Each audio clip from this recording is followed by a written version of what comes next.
我係網絡創作者雅麗，一位中意分享生活點滴嘅人。喂，你哋有冇諗過冇咗啲 emoji 會點啊？以前呢，我哋用慣晒，我哋習慣咗用表情符號嚟表達最細微嘅情感。點知有日佢哋突然之間全部唔見晒咯，畫面中所有可愛嘅表情符號燈飾瞬間變成灰色嘅問號。我嘅頻道留言區充滿咗困惑同埋憤怒。拗柴冇咗啲 emoji， 大家直情唔識講嘢咁喎。其實我哋根本唔需要靠晒佢哋。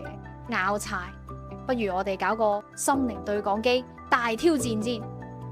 當我哋喺挑戰嘅過程中，發現咗一個由光點構成嘅魔法森林，點知我哋發現偷嘢嗰個唔係啲咩黑客，而係一個俾人遺忘咗好寂寞嘅程式。佢以為搞到亂晒龍，大家就會留意到佢。唔使驚啊，我哋係特登嚟揾你噶，我哋冇忘記你。我同拗柴用真誠嘅溝通同溫暖嘅關懷感化咗呢個程式，隨住心靈之樹重新綻放光芒，所有表情符號精靈就似螢火蟲一樣飛返去。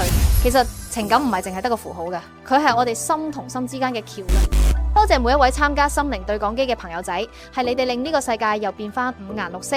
記住啊，下次用 emoji 嘅時候，間中都用下文字同把聲，講下你心底最真實嘅感覺啦。記得讚好同 subscribe，我哋之後再見。